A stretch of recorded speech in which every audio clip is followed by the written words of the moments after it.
Hello friends, मैं CA मोहित पुनेठा आप सबका स्वागत करता हूं आपके अपने चैनल टेक्स गपशप में। 31 मार्च 2024 तक लोग यही एक्सपेक्टेशन में थे कि सेक्शन 43BH को जो है 1 साल के लिए फर्दर डिले कर दिया जाएगा। इस उम्मीद पे जो है काफ़ी सारी जो है रिप्रेजेंटेशन भी गवर्नमेंट के पास गई, लेकिन गवर्नमेंट ने उसको कंसिडर बिल्कुल भी नहीं किया और जो है इसको इफेक्ट में जो है ला दिया। ठीक है ना, इसको बिल्कुल भी एक्सटेंड नहीं किया। काफ़ी ज़्यादा जो है ट्रेड परेशान था इसके रिगार्डिंग।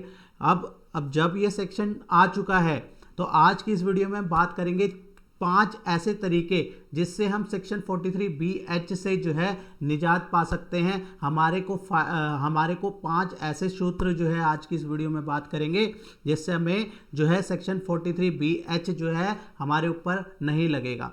तो आइए मूव करते हैं स्क्रीन पे और वन बाय वन जो है इसको लेके चलते हैं कि किस तरीके से जो है अगर हम इस तरीके से बिजनेस को जो है करते हैं तो हमारे को सेक्शन 43BH जो कि बहुत एक हार्ड सेक्शन है उससे हम कहीं ना कहीं बच सकते हैं। तो आइए मूव करते हैं स्क्रीन पे और एक एक करके जो है हर एक ऑप्शन को डिस्कस करते हैं। लास्ट तक बने रहिएगा क्योंकि हर एक ऑप्शन बहुत ज़्यादा इंपॉर्टेंट रहने वाला है। तो सबसे पहला अगर हम बात करें तो इसको हम कहेंगे legal option to avoid section 43BH। ठीक है ना, तो हमारे पास क्या क्या लीगल ऑप्शंस हैं अपने पास कि किस तरीके से हम सेक्शन 43BH जो हमारा हार्ड सेक्शन जो है इनकम टैक्स एक्ट का नया सेक्शन जो आया था जिसने बहुत ज़्यादा जो है प्रॉब्लम में डाला, जो कि एकदम से और उम्मीद भी लगाई जा रही थी कि शायद इसको डेफर कर दिया जाएगा, बट ऐसा नहीं हुआ। तो अब कोई बात नहीं, अब जो हो चुका है उसको लिए हमने तैयारी करनी है और समझते हैं कि कैसे कौन कौन से ऐसे तरीके हैं जिससे जो है हमारे को रिलैक्सेशन मिल सकती है। तो अब सबसे पहले हम ऑप्शन नंबर 1 की बात करें तो ऑप्शन नंबर 1 जो है अगर हम प्रिजम्पटिव टैक्सेशन स्कीम में जाते हैं, प्रिजम्पटिव टैक्सेशन स्कीम जो है हमारा सेक्शन 44AD में अगर हम जाते हैं तो उस केस में हमारे को सेक्शन 43BH जो है नहीं लगेगा, हम उसमें बच जाएंगे। ठीक है ना, लेकिन हर कोई नहीं जा सकता। आप जानते हैं अगर ऑडिट का केस है तो उस केस में जो है हम जो है अगर 44AB में फॉल करेंगे तो ऑब्वियसली नहीं जा सकते। ठीक है ना, 44AD की अगर कंडीशन सेटिस्फाइड है तो ही हम प्रिजम्पटिव जो है टैक्सेशन स्कीम ऑप्ट कर सकते हैं। और अगर हमने ये ऑप्ट करी है तो हम ज़रूर 43BH से जो है हमारे को बेनिफिट मिल जाएगा, हमारे ऊपर ये सेक्शन उस केस में नहीं लगेगा। ठीक है ना, तो ध्यान में रखना ये सेक्शन बहुत ज़्यादा इंपॉर्टेंट है कि कहाँ पे हमारे को किस तरीके से हम 43BH जहाँ पे हमारे को 45 दिन 15 दिन देखने हैं कि हमें अपने सप्लायर को 15 दिन के अंदर या 45 दिन एज द केस में भी हमने उसको पेमेंट कर दी है कि नहीं कर दी। अगर नहीं करी तो जो है हमारी इनकम में ऐड बैक हो जाएगा, वो हमारी इनकम का पार्ट बन जाएगा और जिस साल में उसको पे करेंगे उस साल में उसकी डिडक्शन जो है हमारे को मिलेगी। बेसिकली कहेंगे तो हम कैश बेसिस पे जो है उसकी डिडक्शन रहेगी। हमने उसको डिटेल में डिस्कस किया था जब 43BH आया था। अगर आपने वो वीडियो नहीं देखी तो प्लीज़ इनकम टैक्स की प्लेलिस्ट पे जो है पूरी उसके ऊपर डिस्कशन है। बहुत सारे एग्जाम्पल्स जो है हमने उसके लेके चले थे, वो पूरी एक पैक बना दिया था ताकि जो है उसके अलावा कोई भी फर्दर जो है डाउट ना रहे। काफ़ी ज़्यादा लोगों को जो है उससे बेनिफिट मिला था।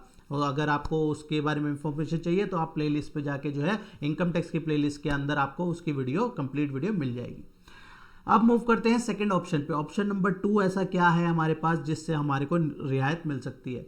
तो ऑप्शन नंबर 2 पे अगर बात करें तो अगर हम परचेज करते हैं, परचेज और expenses through supplier not registered under MSME, हम किसी ऐसे जो है सप्लायर से परचेज कर रहे हैं या फिर जो भी हमारे खर्चे हैं वो ऐसे वेंडर से परचेज कर रहे हैं जो MSME में रजिस्टर्ड ही नहीं है। अगर वो MSME में रजिस्टर्ड नहीं है तो वहाँ पे अपने को इस चीज़ का बेनिफिट मिल जाएगा।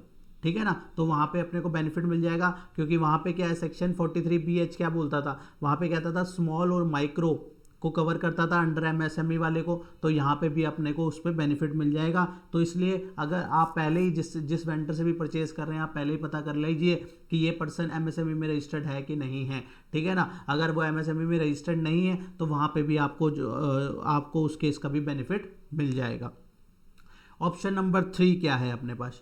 ऑप्शन नंबर 3 है don't by through manufacturer, preferred trader. क्योंकि ऐसा क्यों कहा?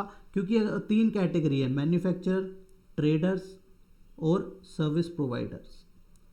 ठीक है ना, तो हमने जब एमएसएमई पूरा डिस्कस किया था वहाँ पे भी हमने इसके रिगार्डिंग पूरी डिस्कशन करी थी कि कौन से केस में जो है ट्रेडर के रिगार्डिंग जो कन्फ्यूजन थी हमने उसको बारीकी से समझा था। तो यहाँ पे अपने को यही बेनिफिट है कि अगर हम ट्रेडर से परचेज कर रहे हैं, जो हम प्रोक्योर कर रहे हैं, तो वहाँ पे भी अपने को एमएसएमई अपने को 43BH का जो है पेमेंट का बेनिफिट मिल जाएगा। अगर उसको हम 15 दिन या 45 दिन बियॉन्ड दैट टाइम भी पे करते हैं तो हमारे को 43BH की डिसअलाउंस वहाँ पे नहीं आएगी। तो हमारे लिए क्या हो गया कि हम इसको जो है प्रेफरेंस अगर देते हैं तो अपने को बेनिफिट मिल जाएगा, किसको? ट्रेडर को। ठीक है ना, एक बेनिफिट ये हो गया। मतलब मैन्युफैक्चरर के अलावा जो है अगर सर्विस ले रहे हैं अगर, तब तो हमें ऑब्वियसली सर्विस प्रोवाइडर से ही लेनी पड़ेगी। लेकिन बात अगर गुड्स की है तो इंस्टेड ऑफ मैन्युफैक्चरर अगर हम ट्रेडर से लेते हैं तो वहाँ पे भी हम जो है यहाँ पे इसके सेक्शन 43BH से जो है हम बच जाएंगे। अगला ऑप्शन आता है ऑप्शन नंबर 4। ऑप्शन नंबर 4 क्या कहता है कि भैया आप कैश बेसिस ऑफ अकाउंटिंग, हमारे दो अकाउंटिंग के बेसिस होते हैं, कैश बेसिस और एक होता है अक्रूवल बेसिस। ठीक है ना, अगर हम हमने कैश बेसिस किया हुआ है, कैश बेसिस किया हुआ है तो हमारे सारे एक्सपेंसेस जो है पेमेंट बेस पे चल रहे होंगे। जब हम पे कर रहे होंगे तभी हम उसकी डिडक्शन जो है क्लेम कर रहे होंगे। ठीक है ना, अगर हम पे करते टाइम ही डिडक्शन क्लेम कर रहे हैं तो हमारे लिए कोई दिक्कत वाली बात ही नहीं। हमारे लिए 43BH का कंप्लायंस तो हो ही गया, क्योंकि हमने अगर पे ही कर दिया, क्योंकि पेमेंट के लिए ही रिस्ट्रिक्शन है वहाँ पे 15 दिन 45 दिन। तो वहाँ पे अगर हमने जो है कैश बेसिस पे चल रहे हैं तो वहाँ पे कोई इशू वाली बात ही नहीं है। बेसिकली यहाँ पे जो दिक्कत आती है वो किस पे आती है? वो अक्रूवल बेसिस के अंदर आती है। जो टाइम लिमिट की हमारे पास बात आती है 45 डेज 15 डेज, वो किसके लिए आएगी? अक्रूवल बेसिस पे आएगी, उधारी पे आएगी।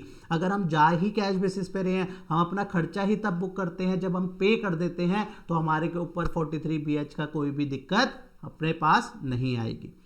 Last but not the least, very important, option number 5। Option number 5 क्या कहता है? Buy through large supplier. मतलब क्या हुआ? Medium enterprises. क्योंकि एमएसएमई का जो 43BH है ये किसके ऊपर लगता है? ये स्मॉल के ऊपर लगता है, ये माइक्रो के ऊपर लगता है। लेकिन अगर हम बात करें किसकी?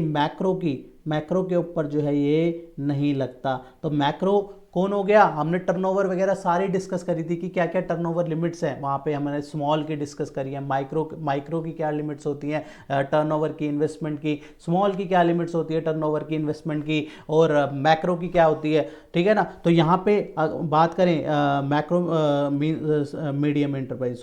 मीडियम एंटरप्राइजेस की अगर हम बात करें तो मीडियम एंटरप्राइजेस के केस में नहीं लगेगा। तो अगर हमने बाय जो किया है, अगर हमने जो परचेजेस करी हैं वो परचेजेस जो है मीडियम से करी हैं, मीडियम एंटरप्राइजेस से परचेजेस करी हैं, तो वहाँ पे भी हमारे ऊपर 43BH जो है वो नहीं लगेगा। क्योंकि मीडियम एंटरप्राइजेस बड़ा एंटरप्राइजेस है, उसको पेमेंट करने के लिए जो है वहाँ पे ज़्यादा टाइम जो है दे दिया, वहाँ पे 43BH की रिस्ट्रिक्शन नहीं रखी। तो हम एक बार दोबारा रिकॉल करते हैं कौन कौन से हमारे पास पॉइंट रहे। अगर हम प्रिजम्पटिव पे ऑप्ट कर लेते हैं उस केस पे हमारे को रियायत मिल जाएगी। सेकंड वन इज अगर हम परचेज किससे कर रहे हैं? सप्लायर जो कि एमएसएमई में रजिस्टर्ड ही नहीं है, तो भी हमारे को दिक्कत से हम बाहर आ जाएंगे। और तीसरा क्या था? अगर हम ट्रेडर से परचेज कर रहे हैं तो वहां पे भी, अगर गुड्स का केस है तो ट्रेडर से परचेज कर रहे हैं तो वहां पे भी अपने को बेनिफिट मिल जाएगा। फोर्थ क्या था? अगर हम कैश बेसिस पे कर रहे हैं तो वहां पे तो कोई बात ही नहीं रही, क्योंकि हम जब पे करेंगे तो ही हम अपना खर्चा क्लेम करेंगे, तो वहां पे तो कोई दिक्कत वाली बात ही नहीं है। और fifth but not last but not the least कौन सा था हमारा? अगर हम मीडियम एंटरप्राइजेस से भी बाय करते हैं तो वहां पे भी हमारे को 43BH जो है वहां पे भी नहीं लगेगा। तो ये 5 जो है ऐसे वे हैं, अगर हम इस फॉर्म में जो है अपना बिजनेस करते हैं, रन करते हैं, हमारी ट्रांजैक्शन फॉर्म से, हमारी रिटर्न फाइलिंग के पॉइंट ऑफ व्यू से, तो हमारे ऊपर 43BH का कंप्लायंस नहीं आएगा। आपकी क्या राय है? आपकी कोई डिफरेंट किसी केस में राय है तो प्लीज कमेंट बॉक्स पे जरूर बताइएगा। आप जो है इस तरीके से आपको ये वीडियो कैसी लगी? अगर अच्छी लगी तो जो है लाइक कीजिएगा, और किसी के साथ भी शेयर कीजिएगा, और लोगों के साथ भी शेयर कीजिएगा, राइट। और अगर आपने चैनल पर नए हैं तो सब्सक्राइब ज़रूर कीजिए चैनल को। इस तरीके की इंफॉर्मेटिव हम वीडियोस टैक्सेशन के ऊपर लाते रहते हैं, अलग अलग मुद्दे, ताकि जो है हर एक की जानकारी बढ़े, आपकी हमारी सबकी जानकारी बढ़ सके। कमेंट जरूर कीजिएगा कि क्या आपकी राय है ये 5 पॉइंट के अलावा और कोई आपको वे लगता है तो वो भी ज़रूर बताइएगा, राइट। तो इसी के साथ आज की डिस्कशन को क्लोज करते हैं, मिलते हैं नेक्स्ट वीडियो में नेक्स्ट टॉपिक के साथ। टिल देन बाय बाय, जय हिंद, जय भारत।